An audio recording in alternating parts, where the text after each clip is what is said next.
That's right. We know you tried to two-fist her last night. That's how you wound up with the stitches when she kicked you in the face with the stiletto heels she kept on. You blew it, buddy. You blew it again. So close.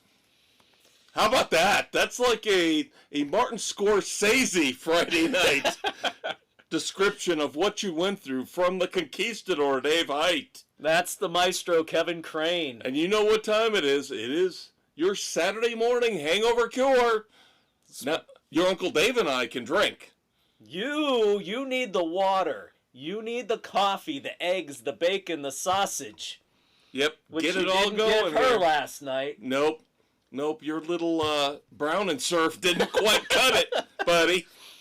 So we're here to just get your ego up about 12% as we discuss the latest, the greatest, and the worst in pop culture. Your favorite, your only politically incorrect weekend pop culture podcast. Sports Frenzy 2.0, baby.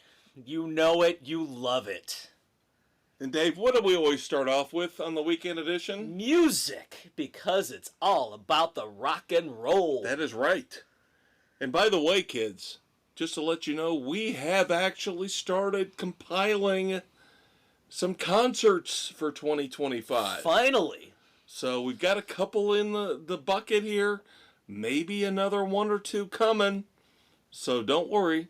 In this great summer season coming, we will not let you down when it comes to live music.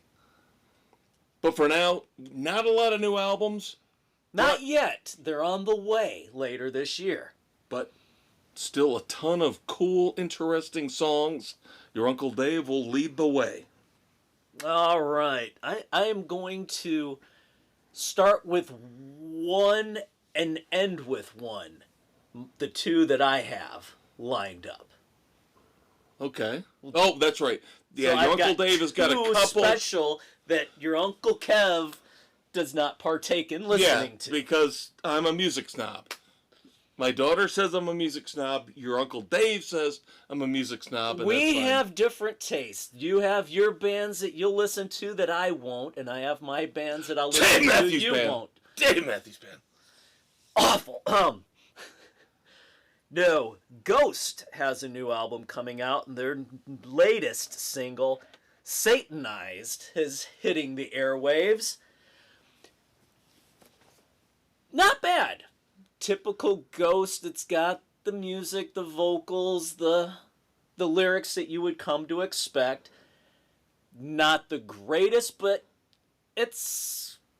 I will give it a solid, well, not a solid, I'll give it a week 3.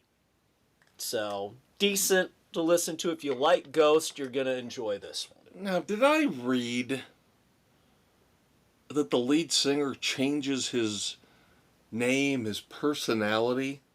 Every Like album? with each album, yeah. Yeah, so he's changed. Now he's known by some other moniker now? Yeah. Okay. Keeps it fresh. Still has the faceless ghouls because they wear the masks and all, so you never know who is going to be playing at a particular show. So you have different guest guitarists, drummers, whoever, bass players come in. You never know who you have from show to show. Well, they're doing something right, because I know they're extremely popular. Yeah, so nice, something a little different. I feel like I'm just stuck in the nether regions of rock and roll right now. I'm not saying that just because of Ghost. I was little tangent. I was reviewing songs for maybe us to break down next week. And then, of course, next week, kids, by the way, we're doing something different for rock and roll. We're going to review on Paramount Plus. A long-lost documentary. Yes, from MTV from the 80s. Heartbreakers Beach Party. Featuring the late, great Tom Petty and the Heartbreakers. But I listened to the new single from the Doobie Brothers. My God, how far they have fallen. Eek, even worse than the last one? Yeah, we reviewed the 3 songs Right. they released from the new upcoming album, and they're, oh my God, Michael McDonald's back.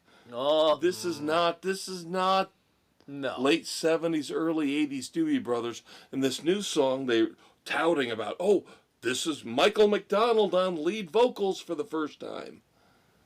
It still sucks. Ooh, ouch. So now I'm like, I don't like Ghost. Now I don't like the Doobie Brothers. You're in music hell right now.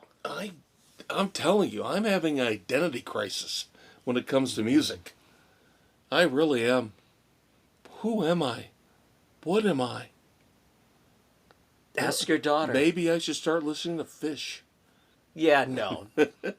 Friends don't let I friends can't ask listen my to daughter Fish. because my daughter doesn't respond to me anymore. Oh, that's right. It's been a month since she texted you. Ingrate.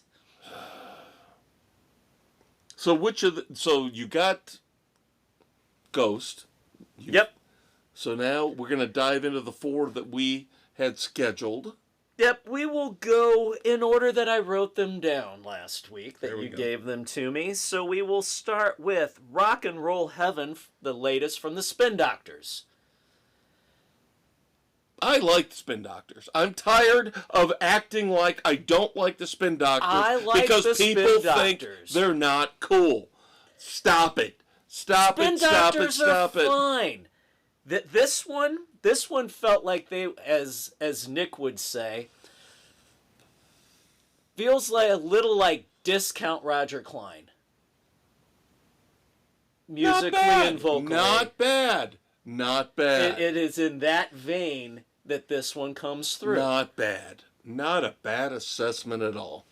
So Yes. kind of a cool little tick the way they got it They going in didn't- homage to the history of rock and roll and those great rockers who have gone past before. And they didn't go too far. They didn't try to jam in 60 or 70 No. references. They kept it to about 7 or 8 reasonable references that fit the lyrics, what they Yeah. were trying to do.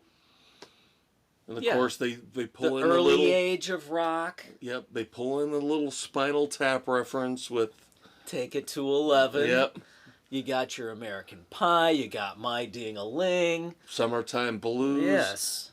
Led So- Zeppelin. So I dug it. I am trying to do my best to defend the Spin Doctors because I know people don't think they're cool. But the first 2 singles here off their upcoming They've album been good. have been very good. I still love Little Miss Can't Be Wrong. Come on, how can you not? 3 Princes. It's fun. Great It's fun. stuff. I will- Good stuff. I will give Rock and Roll Heaven a week 3. A week 3 frenzies. I was a strong 2.5 week 3. Okay. So, So recommendations. recommendation for the Spin Doctors. Then we move on to Party at the Beach Bar from Rick Springfield and Sammy Hagar, off of Rick Springfield's upcoming Greatest Hits 2 or Yeah. whatever. Yeah. There Yeah. you go. Yeah. So, not a fan. Disappointment on this one. This is on Greatest Hits Volume 2 from Rick Springfield, the latter half of his career. So obviously the part that was not popular, but this was an unreleased single. I had high hopes for this. I because- expected so much.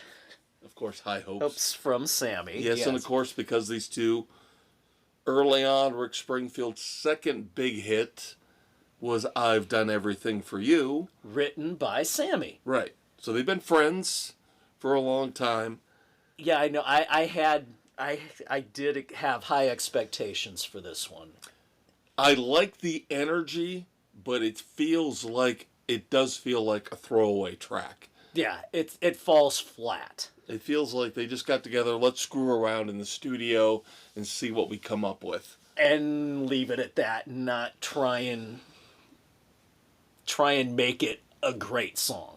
Yeah, exactly. So I'll go a strong 2 frenzies on this one. Yeah, that's where I'm at as well. Again, I like the energy. I did like the energy. I give Sammy credit for all the bashing I do.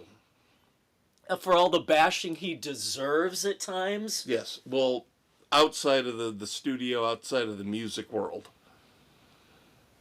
he does, when he brings it into the studio, he does 100%. Yeah. He never... In concert, he will not let you down. Well, he will always give you the best that he can. Yeah. I just don't know if I would trust him as a friend or a collaborator. No, not at all. But yeah, this lacked. So Yeah. 2s for us on that one. Then we have Don Felder's "Free at Last," coming up on his 50 years in music. Now, you loved him when we saw him last year. I thought Party he Gras. rocked it out, his part on that. And I always kind of root for him as one of the ostracized Eagles, because I have this love-hate thing with the Eagles, where I think Don Henley is the biggest jackass, one of the biggest jackasses in music. Yes. He was Completely responsible agree. for the first big bump in ticket prices when the Eagles got back together, and they were the first ones to break the $100 plateau way back in the early 90s. And He's just his ego in regard to the Eagles is ridiculous. yeah, so I kind of root for Felder in that he broke away from that, but he's never really established a solo career. No. And when we saw him last year, it was all Eagles songs. Right. Which he had a heavy hand in making big. Right.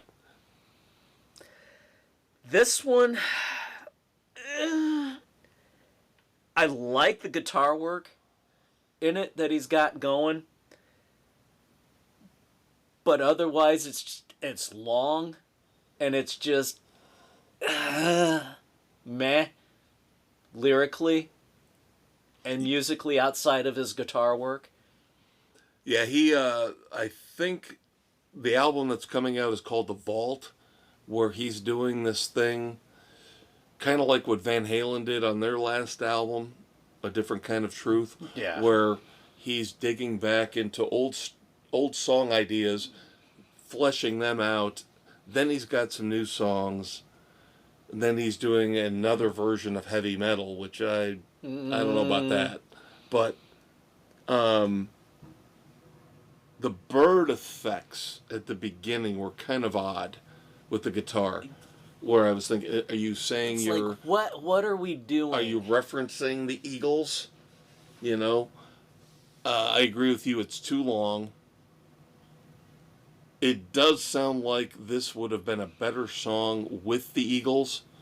And I think I did read that this particular single was from early on in his career when he was still with Henley and Fry and all those guys. If you had everybody collaborating and the harmony vocals, everything melded together, they could have pulled this one off. I don't want to dismiss the song outright, because there's something some there. There's the bones of it are there. Yeah. But it's missing key pieces. And I admire what he's trying to do lyrically, talking about how just let it all go. You know, when we die, we'll be free at last. You know, so don't stress on what you're doing right now. Live your life. Yeah, and because you'll once be you free die, at you'll be last. free at last. And the chorus is a little bit of an earworm if you let it if in. you get it, but it's hard to get to the point to let it in. Yeah, yeah. It's buried. It locks itself out. So I'm going to give it the same that I gave Hagar and Springfield. I'll give it a strong 2. Yeah. Agreed. I think you're right. The bones are there. The chorus, there's something about the chorus that's good, but now Felder's voice is another problem. Felder's voice is weak. It is very weak on this. So he doesn't have the strongest singing voice in the world. His guitar work is phenomenal, but he'd be better off again in a band situation. Yeah, where he's got a solid lead singer. Yeah. And that he can focus on the guitars and doing the writing. Yep. All right. Now we have one that I initially poo-pooed because you said the band, but you hooked me in with the song title. Yep, you said, oh, you don't like Black Label Society. I don't typically care for, but their homage to Lord Humongous with the title of the song, Lord Humongous. And you're right, you do have to see the video to go along with it. Oh my God, this was so much fun. See, I'm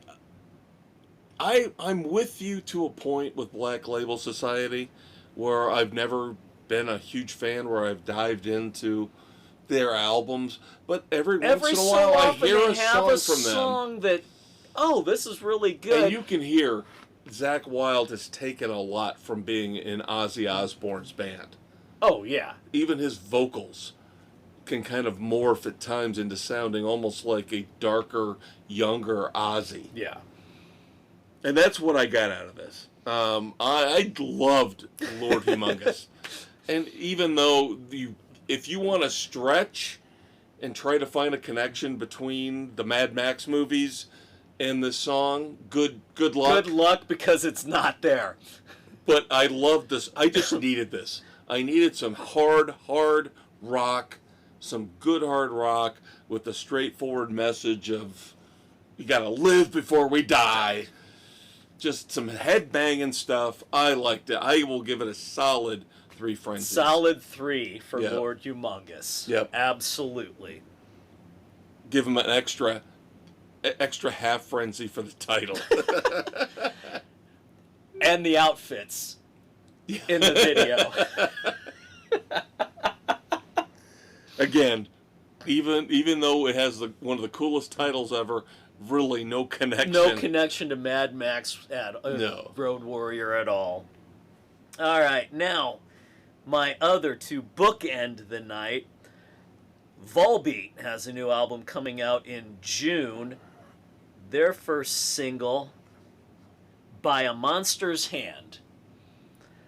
Again, like Ghost, it's your classic Volbeat sound.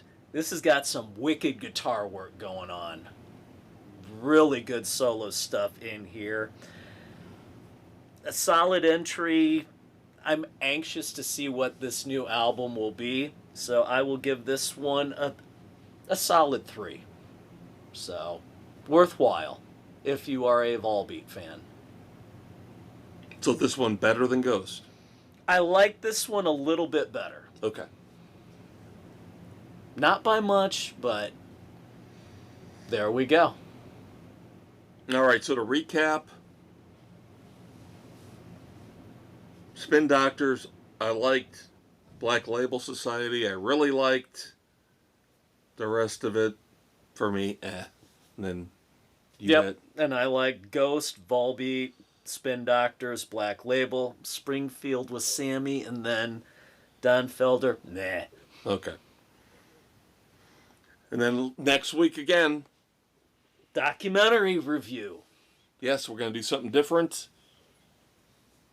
Heartbreakers Beach Party. God, please let this beach party be better than the party at the beach bar. This is streaming on Paramount Plus, just debuted the other day. We're taping, of course, on March the 12th. Weekend edition drops on the 15th. But this is already out on Paramount Plus.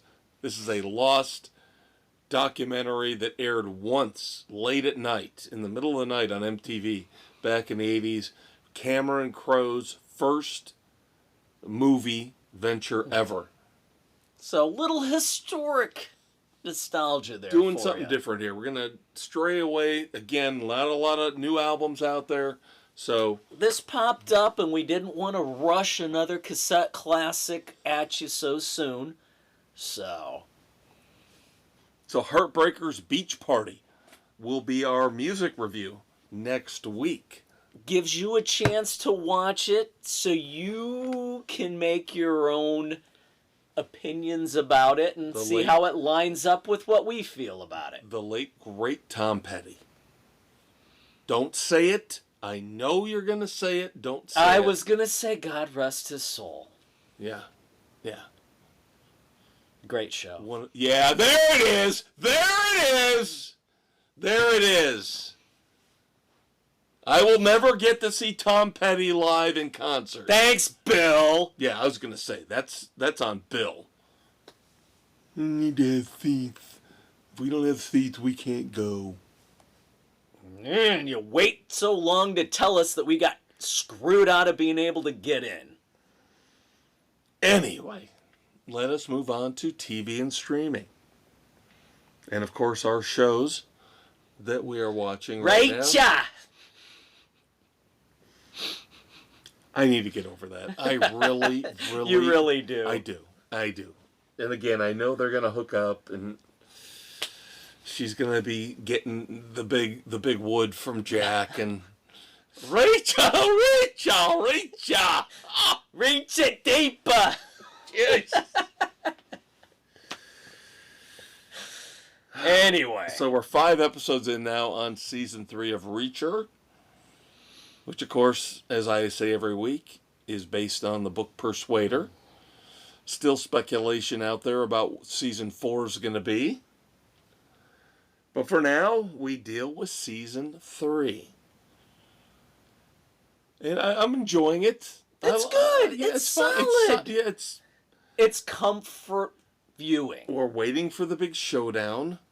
We know it's coming. Between Reacher and Paulie. They've each gotten a lick in on the other. Yep. And we've seen Reacher try to help out the son. Yep. But we're waiting, and now it looks like it's finally going to happen in episode 6. Finally waiting for Reacher to go face to face with Quinn. His nemesis. Yep. We'll see if the amnesia kicks out or not. Will Quinn recognize him? And of course, our FBI agent still obsessed beyond belief with finding the woman that she put in harm's way. Yep, and Reacher had to give her a smackdown on a reality check. And again, eventually he's going to give her a smackdown of a different type. This is why previews suck. Got a body slammer. I don't watch previews. That's why I don't, because inevitably they will give parts of the plot away. It screws it up, but alas. So, still a solid entry. Yep, and of course, when it gets done, we will review the whole thing for you. We've also got Tracker. As I told Dave, I think I got bad information about a month ago where I was told that it was going to wrap up really quickly after the March Madness situation on CBS, of course, since Tracker is on CBS with the basketball tournament coming up. That's going to put it on hiatus here for a couple weeks. Again. But I think we're going to get more episodes afterwards than I initially was told or what I read. So I don't think 14, 15 episodes is what we're getting. I think we're getting close to 18 or 19. Yeah. Still not the 22, 23, 25 that we would should get back in getting. the day. And this harkens because it's stuck on Sunday night. And it gets preempted By sports all the time. I wonder if it wouldn't do better on a Tuesday, Wednesday, or Thursday. Interesting theory. I like that. Very interesting. But now I've seen that NCIS, their numbers have dropped without Mark Harmon. Little bit. It's still not bad. I think Tracker is the #1 show on CBS right now. So, and they can't put it on Monday night because it would get lower ratings because of Monday Night Football or any NCAA championship shit. It's tricky. It's very, very tricky. So, you know. And people are going to record it, but of course with the sports stuff, it gets delayed on its start times, which screws up everybody's DVR. Yep. So the latest episode of Tracker, episode 12, continues this dark thing they've got going on here since they came back from the holiday break. Yes. Another kidnapping. Yeah, this time we get basically a serial killer. Kidnaps a mom.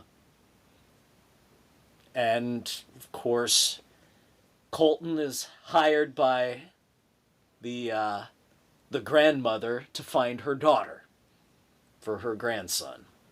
So, very twisted. Yeah, we get the bizarre. whole the fallback, which we see in a lot of these darker thrillers and horror movies. That it's got to happen in an abandoned amusement park. Yeah. If it weren't for those pesky kids, I'd have gotten away with it too. No. This I'm surprised how dark and where they went visually on network TV. Yes, violence-wise. Yeah, there were some. There were a couple of scenes in particular I'm surprised they actually put on network TV. I agree. Very, very surprising they did that. Yeah. I liked it. It's a nice change of pace. They are pushing the boundaries. Yeah, I was a little bit. The one part of the story that kind of took me aback was that they kind of brushed off the guy who locked Rini in the storage. Oh, the storage unit byline. I'm like, they just kind of brushed it off. Why did he do what he did? And yeah. There's no purpose to it other than him being a vindictive asshole. Because she manipulated. I would have loved to have seen them come back with something. Whether it was Coulter come back with her and punch him in the face, or something. I mean, some kind of follow-up was needed. There was no need to go there, and then there was no follow-up. Yeah, if you did it, why? Yeah. You can't just do it and let it go. He never gets tied into what's going on otherwise. No, you almost expected the serial killer to be, an accomplice to the serial killer. Right. But to have nothing come of it, it was a pointless piece. Yeah. Yeah. Other than what she found, but then you didn't have to throw in this little extra kink into the whole thing. No, unless it was just, you can't always get away with trying to bully somebody with your legalese. Yeah, maybe that's it. Maybe trying to put her in her place a little bit. Yep. And because she got a little too cocky. The way she carried the purse. she brought back the prissy purse carry. Yep.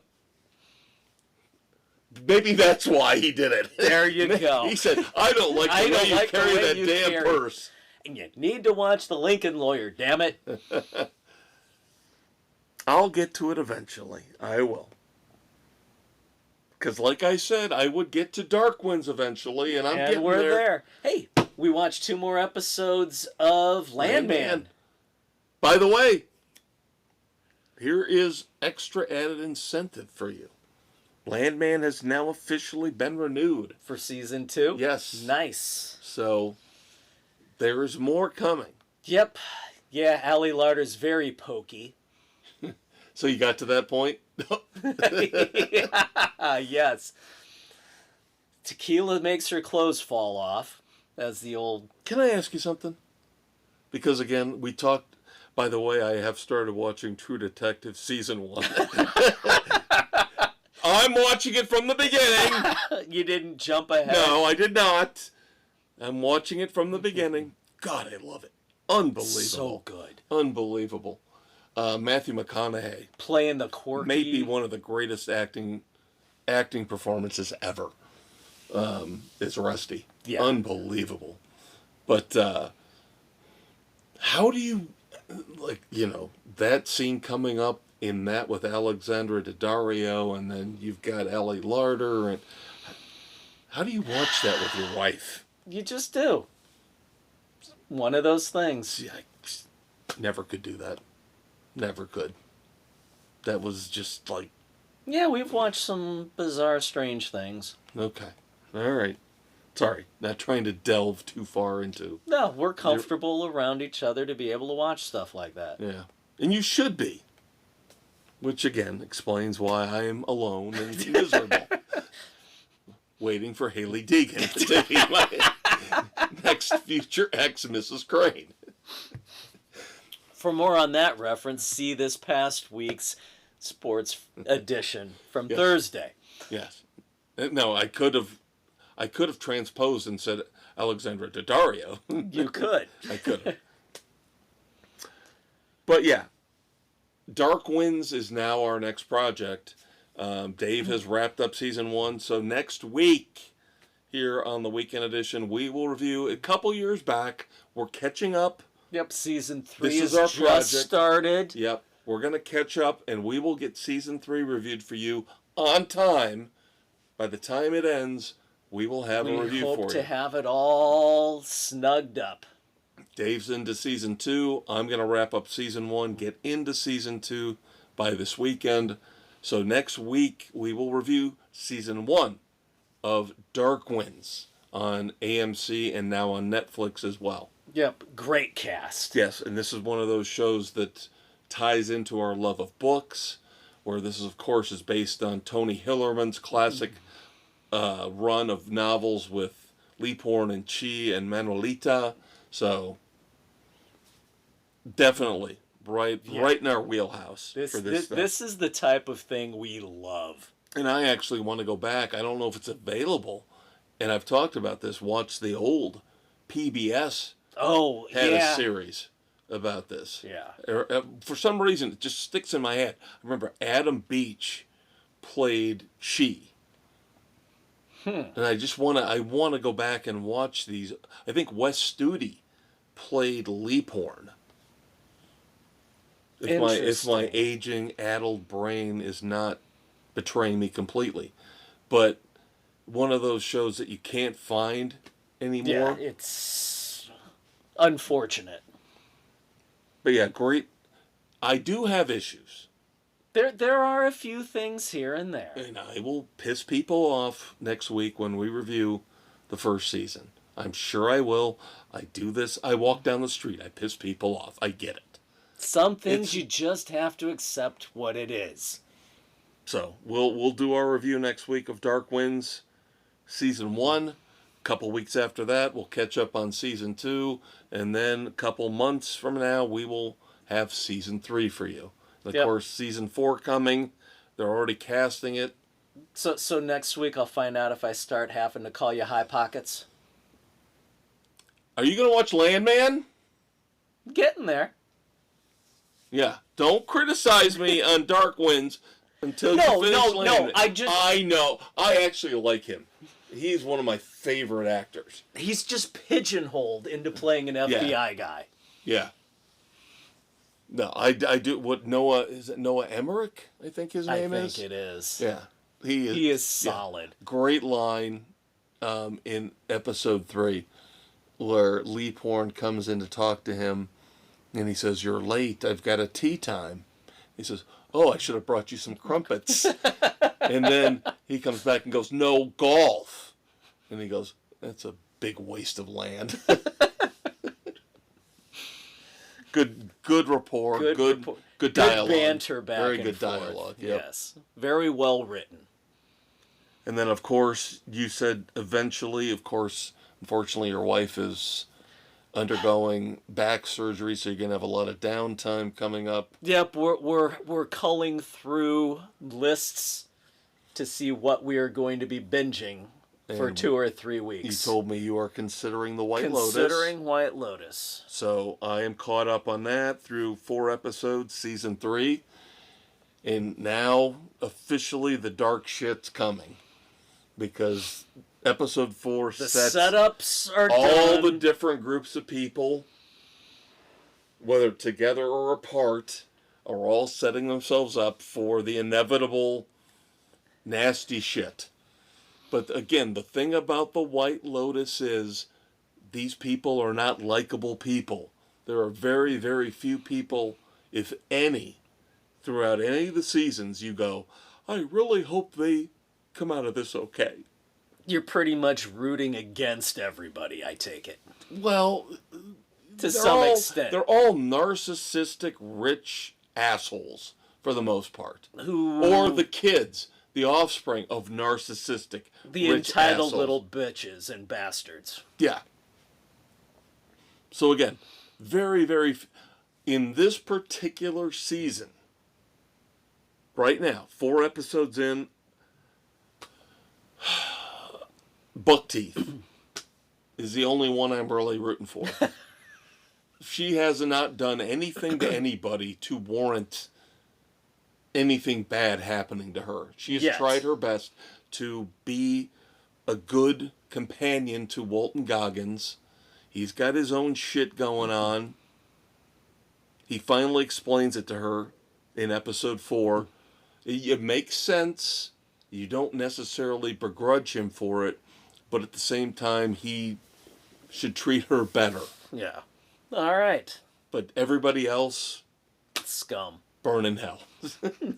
even the nice people make stupid mistakes where you go, you get what you deserve.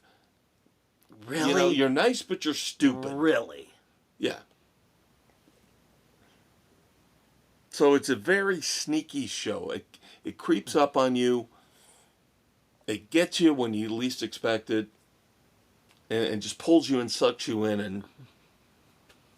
And you're interested. You're just very interested. There we go. Then I am still, of course, working on season 2 of Heels.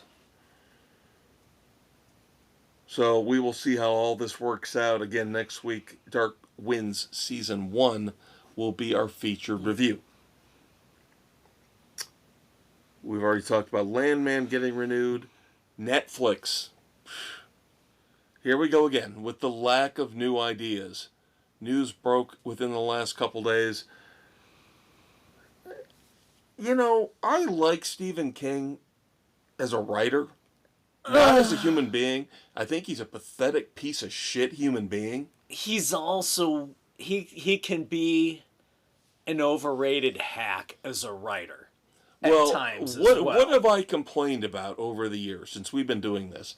That they keep redoing his stuff over and over. The same how many movies times? Again and again. How many different versions? And again. How many different versions have we gotten of Salem's Lot?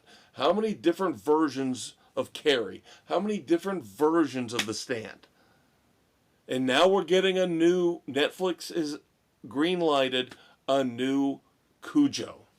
Oh, come on.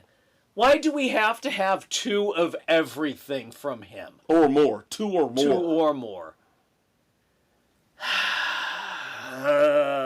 And he just pockets the money and then sits there and talks about how stupid everybody in the world is, except for him. Your Uncle Stevie. Shut up, Steve, and have another case. Sorry. I still sometimes wish that van would have taken him out. He didn't learn anything from his brush with mortality. He became a raging asshole afterwards. Instead of saying, hey, I could have died. Maybe I should be a decent person. Nope. He's still kind of a douche. Did you watch This Is Spinal Tap? Long, long ago. They have officially announced Spinal Tap 2 is out September the 12th. You didn't need a 2. Just leave things alone. Is it worth it for me to watch the first one? It was entertaining. Okay. There's a lot of pop culture references in there. Okay. Those guys that are in it, Rob Reiner directing, not my favorite. No, Meathead. but he has his moments. See, Meathead and Stephen King, they should be gay lovers. They would get along beautifully. Yeah, now I will say Reiner's best has got to be The Princess Bride. Another movie I never watched. Seriously? Yeah, I've told you this. Great. I know. Solid performances. I know. Carrie Elway's right? Is Yep. he in it? Andre the Giant, Mandy Yeah. Patinkin, Yeah, I know. Robin Sorry. Wright. Sorry. Maybe I'll watch Spinal Tap here at some point. Hopefully. Maybe. If I find the time. It's There worth is watching once. There is a brief teaser trailer out there where, of course, they're turning up the amps. 211. Oh, no. 12. No. Infinity. Oh, God. There's a setting for For Infinity. Infinity. Lovely. The other cool trailer that just dropped, another teaser, very short, about a minute long. This will make you happy. Makes me happy. Finally. We have a date. Season 2 of Poker Face. May the 8th. 3 years later. 3 episodes dropping on May the 8th. An episode a week on Peacock after that. And then, of course, there is a brief teaser trailer out there right now. God, it took them so fucking long. It takes them so long on all of this bullshit. This is ridiculous how long we've had to wait for this. And there's no reason why. Why did it take so long? Because they're stupid. Nobody knows what the fuck they're doing in Hollywood. Again, we've got to run everything. We've got to run everything. All right. You want to tell the kids about our feature movie review of the week? Ah, yes. Heretic with Hugh Grant. 2 young Mormon girls, young women, are making the rounds to visit those who have said they were interested in learning more about the Church of Jesus Christ of Latter-day Saints. I think it's in Boulder, Colorado, right? Yes. So, and because the weather comes into play. Weather is a big time player, where it goes from a nice day to rain to a snowstorm, all in the matter of hours. Kind of like I think we're going to be getting this weekend on Sunday. Oh, shut up, Dave! Come on! Shut up, man! Saturday onto Sunday is supposed to be that big We just turn. got into, the 70s today. Briefly touching the 70s. Yeah, it's going to be a dramatic turn. Jesus. There it is. Your downer weatherman, your Uncle Dave. I'm setting the tone of the movie. Relegated to what we're going to experience. So these 2 young ladies knock on the door of Hugh Grant's character, and of course he invites them in, and they won't come in unless his wife is there, because that's proprietary rules. Yeah, the rules. Oh, she's in the back baking pie. Oh, she's shy, she can't come out. The psychological banter. Hugh Grant plays a very good whack job. His interaction, trying to seem asking innocent, leading questions while being manipulative, he plays it very well. Yes. Yes, he. Yeah, this movie is almost a tale of two parts. In that the first half is all psychological, and then the second half turns into more of The physical brutality. yeah, traditional horror movie Yeah. in some ways. Their points, it tends to move a little slow in the beginning. Yes, I agree. The I agree. setup takes a little too long. It could be the pacing could have been better to start off with. Yeah. And it kind of, the movie's kind of all over the map in that, and in some ways I admire this. The best scene in the movie to me was when Hugh Grant is trying to explain religion using The board Monopoly. games. Using Monopoly. Monopoly Yeah. and the landlord and Yeah. Yeah. And then he takes those and he sets side by side the Torah, the Bible, and the Quran, yeah. and explains old school, more modern, and then the new school stuff, and trying to explain it with the board games and religion. Yeah, trying to set up what he believes is the one true religion. But what is it? And I think that's kind of where the movie fell apart. I didn't hate it. I think I will say this. I think It was a very intriguing movie. there was a great movie somewhere in there, but I don't think they did a good enough job of bringing it out. Some of the stuff at the end fell apart for me. I wanted more of an explanation as to how this happened, why this happened. Why is this particular room full? Yeah. Yeah. Yeah. How did every Yeah. more of a back on that? Yeah.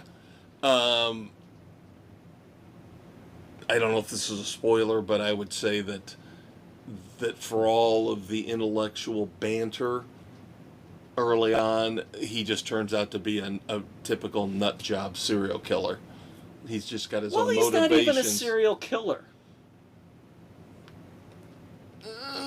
True to a point. True to a point. To a point. He's a manipulative kidnapper. You and I can discuss But this well, off there is because I don't want to spoil. I don't want to spoil things for people. But so in one respect, yes, if things don't go the way he wants them to. no, but as the one girl says, it's a magic trick. And in a way, it is. It's a psychotic magic trick. Yeah, is what it is. It's a psychological mindfuck. Yes. And the previews try to, I think we got a little bit of false advertising with the previews, whereas they make a big deal about the house is a maze, and it seems like it's going to be more of these girls trying to work their way through different puzzles and different parts of the house to try to escape, and that's not how it plays out. It at all. No. That was a disappointing part. Yeah. And you have the two-door choice, Which and is you would have expected bullshit. Which is bullshit. Yeah. We find out at the end that's bullshit. So that's where I'm saying, in the end, he's just more of a standard psychotic serial killer. Yeah. Than he is a master manipulator. He's not Hannibal Lecter. No. But I was thinking about this, and as you said, Hugh Grant does a very good job. Very good job. But that's kind of like now the showy... I just watched Longlegs, Nicolas Cage. The showy role now for the big-time actor is to portray the nutjob psychopath. Yeah. Can you pull it off like Anthony Hopkins did with Hannibal Lecter? And so far of what we've seen of late, I have to go back to the Black Phone. Ethan Hawke. Yeah. I think you're right. I think that's probably the best that we've seen. And of course, you and I probably have, in some respects, bored the audience to tears with how many horror movies we've reviewed. I know, we tend to get on a shtick with that, but that's a genre we love because they don't make any fucking westerns anymore. And when they do it right, it can creep you out to no end. And the Black Phone did. I love the Black Phone. That was very good. Yes. So this one had its moments, but ultimately a little slow, and it left you kind of wanting in the end.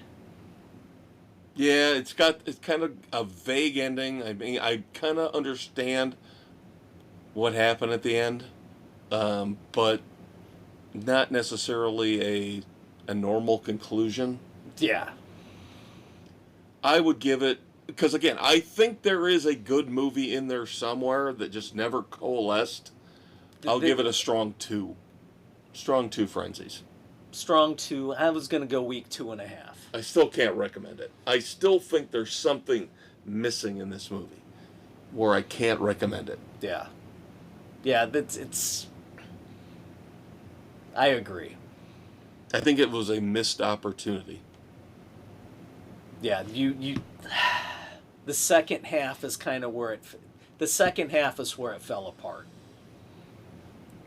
The two halves just never met. Yeah, the first half where it's you just have really this a build psycho up to here, and then you go and like you lose more of the psychological piece. Right. That's the thing. You had this discussion about religion. Is he really a fanatic about religion? And is all of this iconic, the icons, the religious icons, is this all going to play into what happens at the end? And then it kind of does, but then, like the girl said, it's a parlor trick. Yeah. And he's just barely above your standard level psycho. And I just think this would have been better in somebody else's hands in terms of director. Yeah. The setup did not meet the finale. Or the finale did not match up with the setup. So all right. let's stick with this theme with my extra special bonus review. Uh-oh. Oh boy. Bonus review here on Spotify, Good Pods, Pocket Cast, Apple, Overcast, Castbox, Amazon, Audible, and iHeart Sports Frenzy, baby. Don't forget to check out the Facebook page. You can find links to every past episode of the Weekend Edition. Your favorite Saturday morning politically incorrect hangover cure. Speaking of politically incorrect, I watched Terrifier 3. You've completed the trilogy. Then we've got the and fourth one. And we've got the fourth one coming. The fourth one is supposed to give us the insight into what is really going on with Art the Clown. How did Art become the clown? And I am really looking forward to this because I need closure. I need to find out what created this monstrosity. It's kind of like with Michael Myers, and we learn about what happened to him as a young child. The trauma. We're 3 movies in now with Art the Clown, and we have learned next to nothing about him other than there is something otherworldly going on. Kind of like we get with all the other iconic horror movie figures, where Jason Voorhees, you think you killed him? But maybe not. Yeah. Freddy Krueger. So Terrifier 3.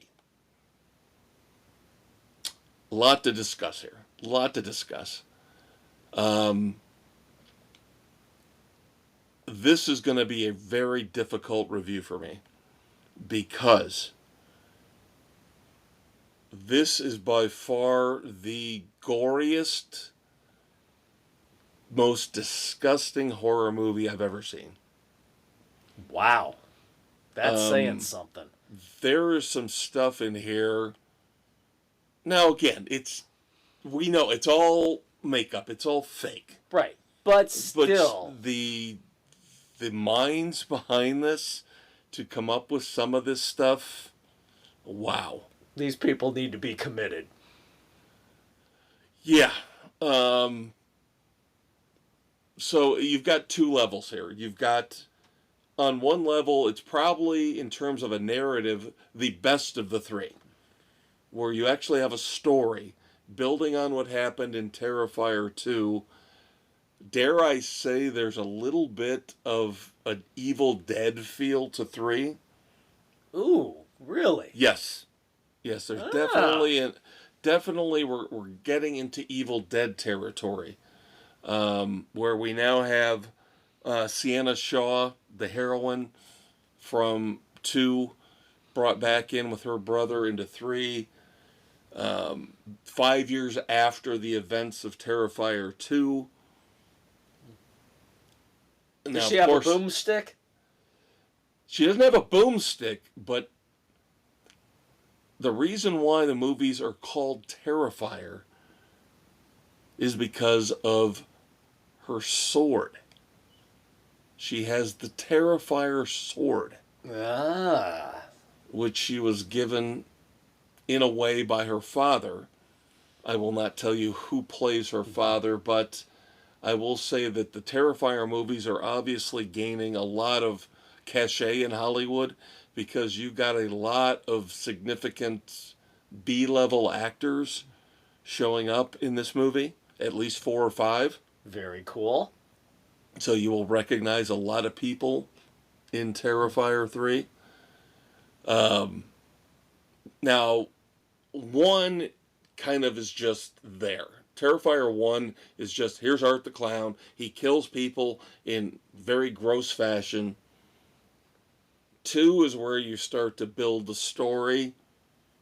3, now you bring in the whole almost Evil Dead type mythology with the weapon.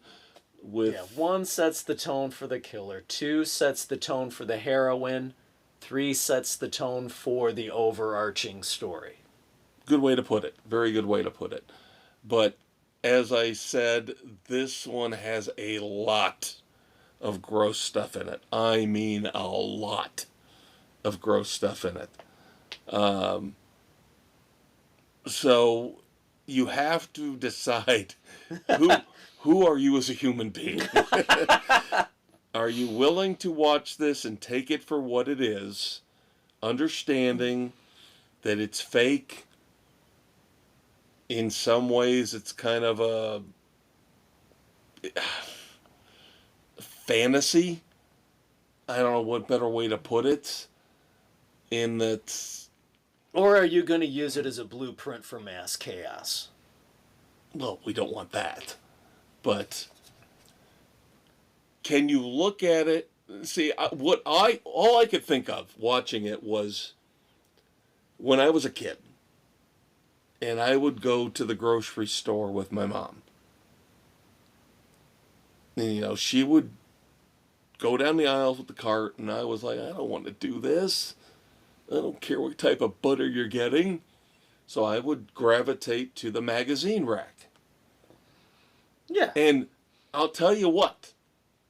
Back in the 70s, they didn't really care what they put on the magazine rack. They didn't care if the kids were wandering.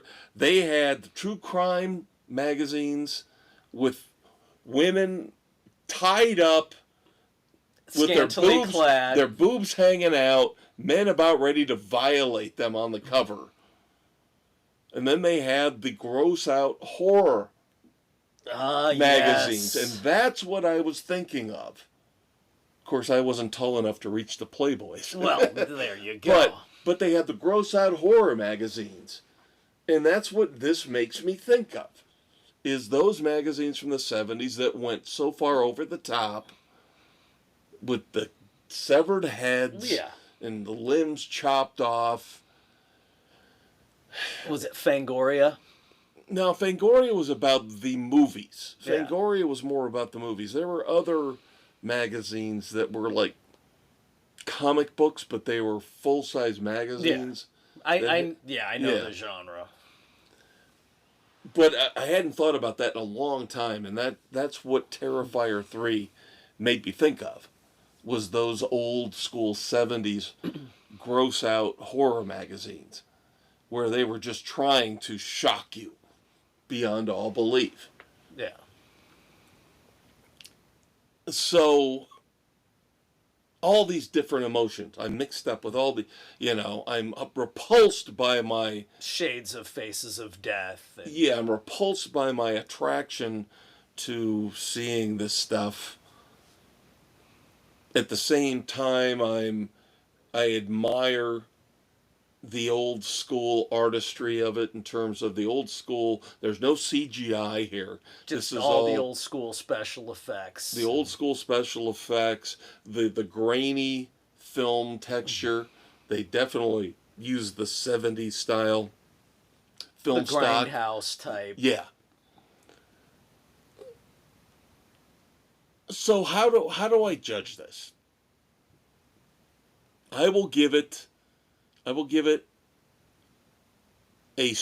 mildly strong 2.5 frenzies. I will barely recommend it for everybody who loves horror and gets it. Okay? You gotta get it. You either get horror or you don't. The one defining thing between I have ripped in the past on, remember Hostel? Yes, Eli with Roth? the fried egg. I hated that movie because I think that was because it was humans on humans. It was like almost like that Holy could really shit, this could really actually happen. This Art the Clown separates this. This Art the Clown, even though it's more disgusting than Halloween, more disgusting than Friday the 13th, you still got the fictional... It's a fictional demon. There is no Art the Clown out there. With Hostel, you're like, it could happen. This shit could actually be taking place. Yeah. I remember watching a movie one time about people who ventured into the forest in South America and encountered a cannibalistic tribe. Yeah. That shit could happen. Yeah, and they were slicing off parts and eating them. The Wrong Turn.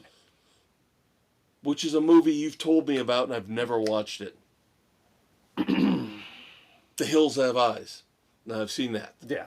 Wasn't a big fan, but... The Wrong Turn is better. But with Terrifier, it's still... Art the Clown is still basically a mythical figure. Right. So this is not real. So that's what you've got to say, is this is not real. It's disgusting, it's gross, but you have to take it for what it is. And for what it is, it does this fairly well. There you go. So again, as a horror aficionado, I recommend it barely. I feel like if I would give it a higher recommendation, I'd really be a sick human being. There are just a couple things in here that are just beyond. But you've sat through every disgusting scene twice. Yeah. I've watched all 3 of them, and I'll watch the 4th. I will. So it's kind of like the principal in Porky's. I've sat through every disgusting frame of this film twice. Well, and I also thought about Winnie the Pooh, Blood and Honey. Yeah. Because how the first one basically was just there. But the second one started to build the story. And now you're like, well, where would the third one go? You become curious about where the third one would go. Right. That's kind of the same thing here. Now the third Terrifier takes it to that next step. And by the way, it is a Christmas movie. Of course it is. And there is a song that plays a couple times throughout the movie called A Terrifier Christmas. Nice. So, there you go. So, horror yet again. But next week, Dave and I are going to get away from that stuff. Yep. He's going to watch... I have plans to go to the theaters. Novocaine with Jack Quaid. And then we're both going to watch on Netflix The Electric State. Latest from the Russo brothers featuring Millie Bobby Brown and Chris Pratt. I don't know. I could go either way tepid. on this. It's we're tepid going into this one. It's got the cast and the directors, but the previews kind of leave you going, ugh. Yeah. So we'll see where that takes us next week, kids. But of course, we like to review the latest, the greatest. So again, your Uncle Dave will have a movie from the theaters, and then we will have one of the latest on Netflix for you next week on the weekend edition. Moments of silence. I think for once, seems like it's happening fairly regularly lately, but we don't have any. Whew. So, you know what that means. That means we have to get right to it. That means we're gonna, and that also means that we're gonna have a bad run coming up soon. Yeah, it's gonna hit. Anytime we have a week where we don't have moments of silence, then the next few are gonna be brutal. Yep. But that leads us into the Red Foreman dumbasses of the week in the world of pop culture. Yes, which will win the golden boot up the ass? Only 4 this week, so your Uncle Dave can't get mad at me about picking angry. Yeah. Let's start off with James Cameron. Okay, James Cameron, he's put out some good movies. And he's put out some crap. But, you know, Terminator, phenomenal. Good stuff, really good stuff. If you are new to the weekend edition, you don't realize that your Uncle Dave and I are on a lifelong boycott of Avatar. We will not watch the blue people. And it's a good thing because, again, I know in the past he did some great things. But then he did Titanic. And then he got sucked in. Not seen it. You've never seen Titanic? I've never seen Titanic. God bless you. I've been at a place where it was on, but I was able to ignore it. Yeah. There's one moment that's worth watching, and that is Kate Winslet naked. And that's it. One of the most undervalued, beautiful women out there, by the way. She is gorgeous. I don't care if she's like 10 pounds overweight. She is a gorgeous woman. But James Cameron has committed himself to this Avatar bullshit, right?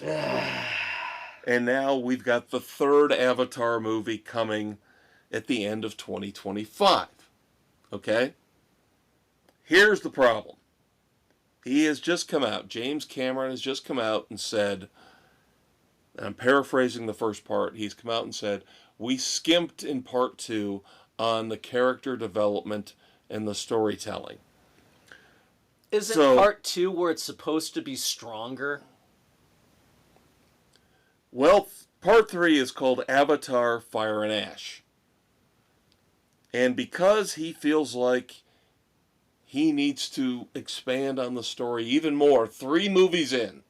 So this is still going to be like a 4-hour movie? He says this movie will be the longest run time of the 3 so far, which will mean it will be at least 3 hours and 13 minutes, if not longer. Oh, for the love of God. Nope. Glad I have not gotten sucked in to this crap. Yeah, me too. Me too. And the whole pretentiousness of it. Yeah, sorry, no. How dare you dispute the fact that I am a great storyteller? I will give you a 4-hour movie and you will enjoy it. Probably not. Not with the blue people. No. you and I love rock and roll, right? Yes, I would we like do. to think that you and I are rock and roll connoisseurs, right? We I go would see hope so. tons of concerts, buy concert shirts. We enjoy our niche of rock music.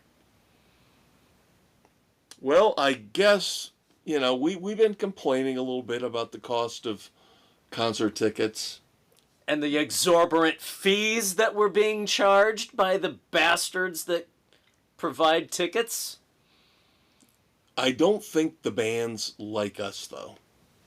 I think they like the rich assholes who show up And could care less about the performance. and they look at their phones through the whole show and they buy the $25 tall boy beers. And because I'm going to tie these two together as one dumbass. Two examples.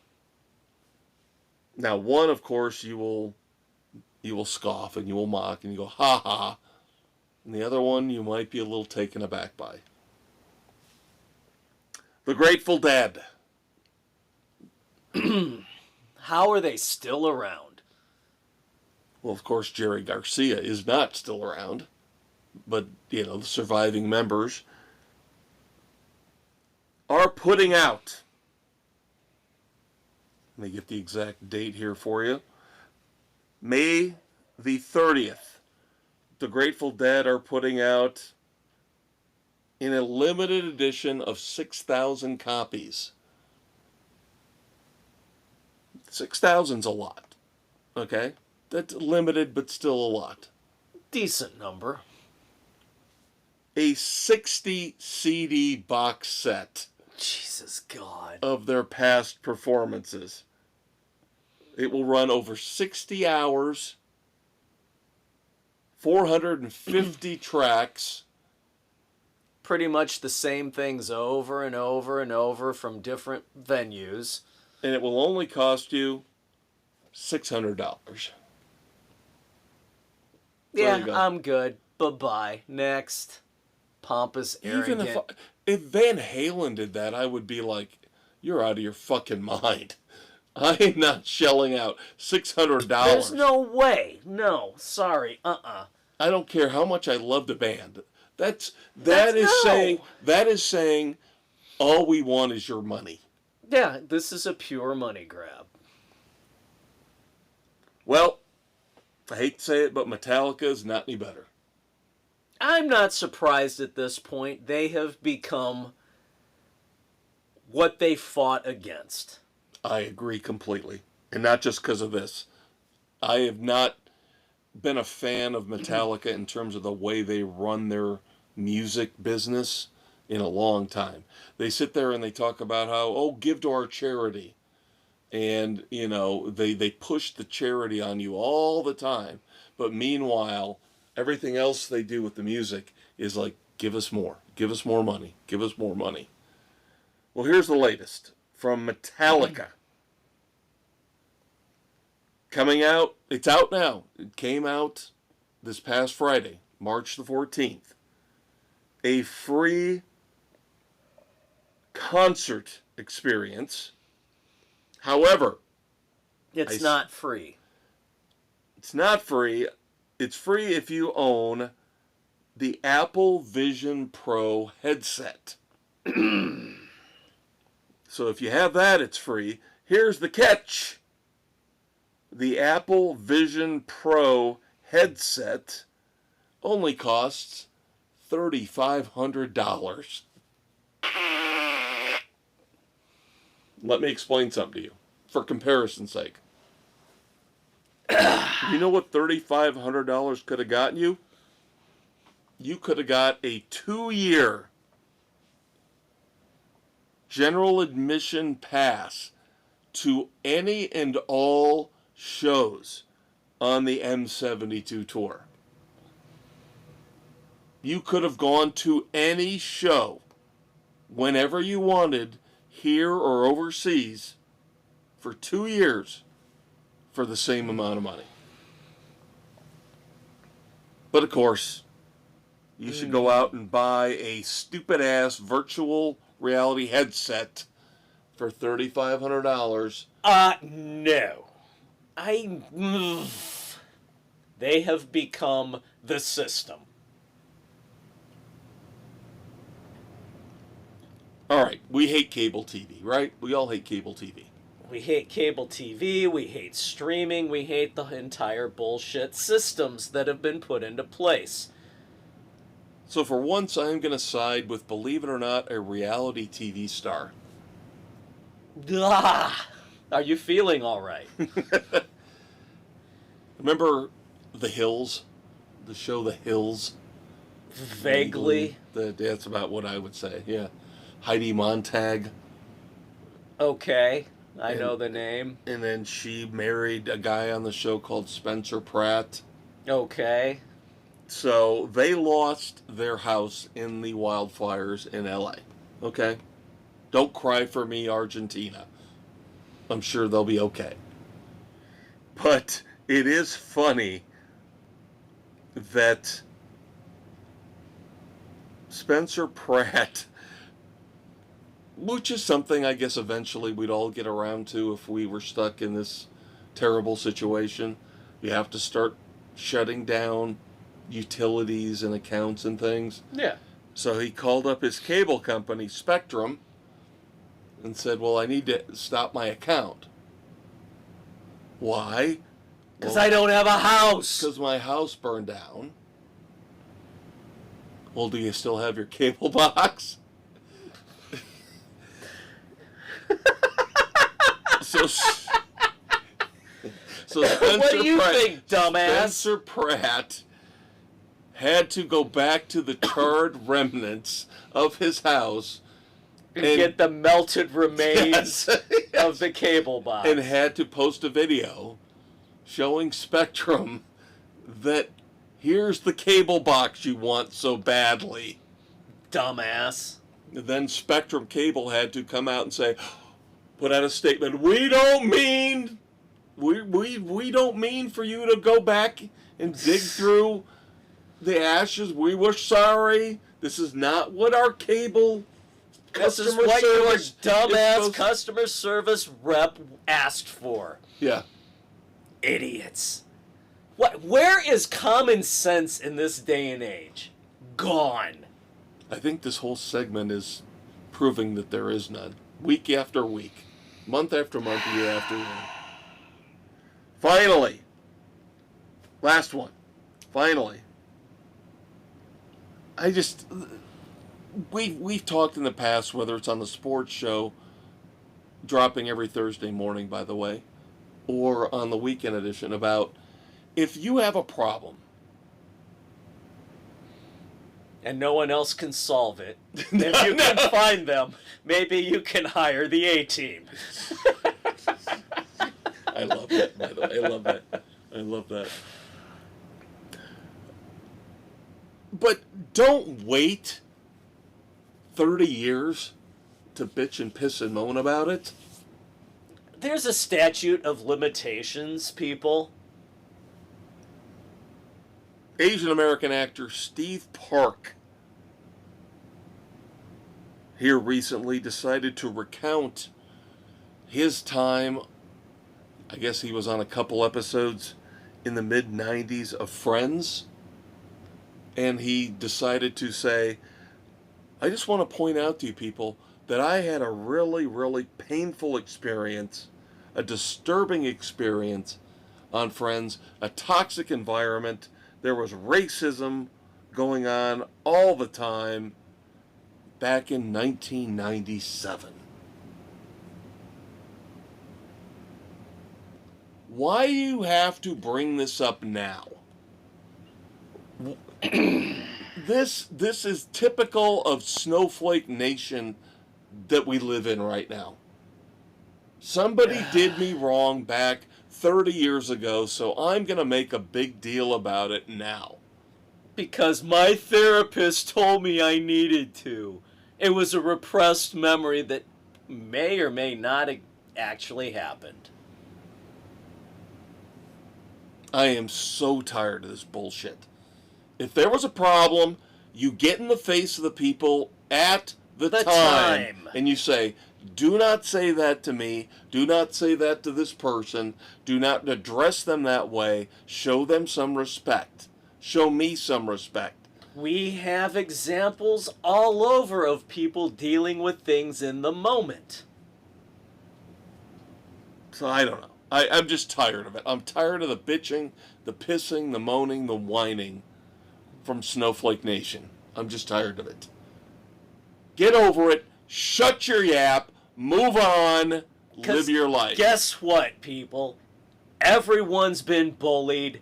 Everybody's bullied. Nobody's immune on either side of the spectrum. Fight back. You fight back to You bullies. give it as well as you get it. So your 4 nominees for the Red Foreman Pop Culture Weekend Edition Dumbass of the Week. I got my winner. Actor Steve Park for talking about how his experience on Friends was disturbing 30 years ago. Spectrum asking for the cable box back from Spencer Pratt and Heidi Montag. James Cameron saying that Avatar Fire and Ash will run well over 3 hours and 13 minutes. Or Metallica and the Grateful Dead gouging their fans for unbelievable amounts of money. Spectrum cable. You expect it from mega bands. You expect it from Cameron. You expect it from Snowflakes. Gotta be Spectrum cable. It's just so fucking stupid. I think I'm going to go with the rock bands. There you go. Because just putting it in perspective, the best way to do that is take your favorite band or performer and insert them in there instead of Grateful Dead or Metallica, and ask And yourself, you're still not going to do it. Would you do that? Hell would you spend no. that much money even if it was your favorite band? And the answer would be no. If you're sane and reasonable, and you realize you have bills to pay, simple, normal, everyday bills. This, once again, is catering to the rich fucks. And that's why I hate where music is going. I hate it. I hate it beyond belief. And we're going to see this now with TV and streaming because of sports. Because of the unbelievable astronomical money that we're paying athletes. Yep, and there's going to be a point where, God help me for saying it, I'm not going to shell out the money for it. Sorry, not going to happen. I'm with you 110%. This is why I have all the movies, physical movies that I do, is because when this shit gets too ridiculous, I will be able to just quit all of it and watch my movies and guess whenever what? I want. I can find other things to do. I have a life. Well, I don't, so I will watch all my movies. The man with the life, that's your Uncle Dave. The man who's curled up in a fetal ball is your Uncle Kev.